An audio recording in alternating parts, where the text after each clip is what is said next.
try to get our event started now, and also my name's Joe Asher. This is Benji Cherniak. This is the second year we've tried to put together an event like this on October the 7th. If anybody has to leave to go to another commitment, totally understood. Just try to sneak out in the back, leaving the doors open just to try to keep it cooler here as well.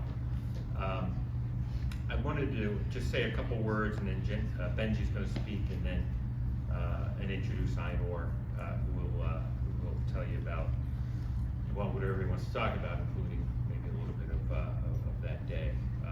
But it's great to see everybody come. There's obviously a lot going on at this conference, and I know folks are busy. But obviously, October 7th is certainly a seminal event for the Jewish people, and it shocked a lot of us to an awakening with 1,200 people killed, of course, 250 hostages, a number of whom remain in completely unconscionable conditions, and every single day we think about them and pray for their release. And I think the thing that sticks with me 2 years later is just the inhumanity of that day. And, you can't unsee the videos that we all saw. And I was here in Las Vegas, half a world away, right? Let alone for people who were there, or family members, and a number of our Israeli colleagues who I know are here this evening. I think one of the things that I said to Einor earlier is as horrific as the day was, we try to take some positivity in the aftermath, and I think one of the things clearly has been an awakening of Jews in the diaspora about what some people in this world want to do to us. And certainly the rise in anti-Semitism that we've seen in the U.S. and elsewhere is something that's very troubling. And I don't want to talk too long, but the uneducated views amongst many people in the world as to what's happened over the last 2 years. They seem to have forgotten what actually started this war. And one of the things that I always say to people, all right, well, if you don't like what's happening in the war, like, what would you do? Like, what's your solution?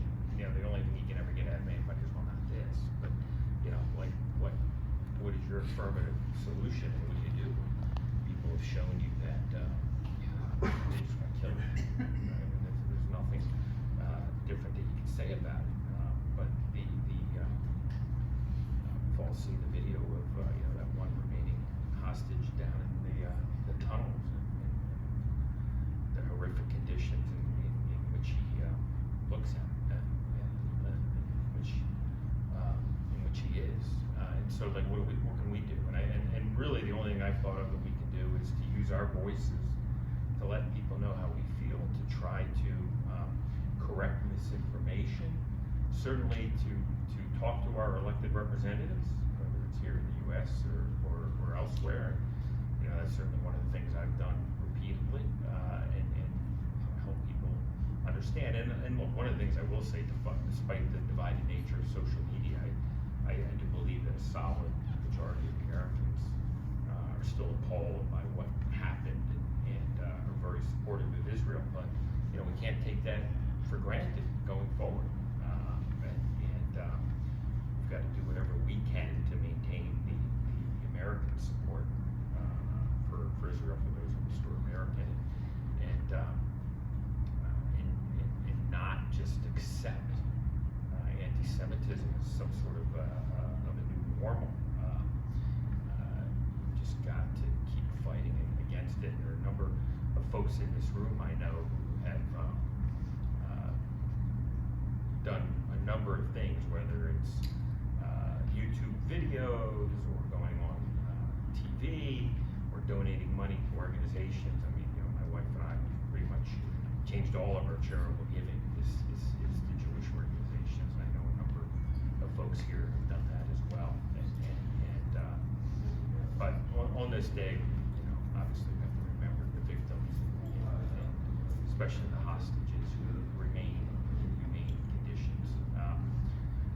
Benji, who many of you know, and I have the privilege of being good friends with, has been to Israel in the aftermath of October 7th fairly early on, and has tried to do what he can to help. And he is the person who got Igor to come here, bought him this ticket to come, and actually got him here to speak with us. And it's just one more sort of ripple in the ocean of trying to remember what happened and to try to ensure a bright future for the Jewish people moving forward.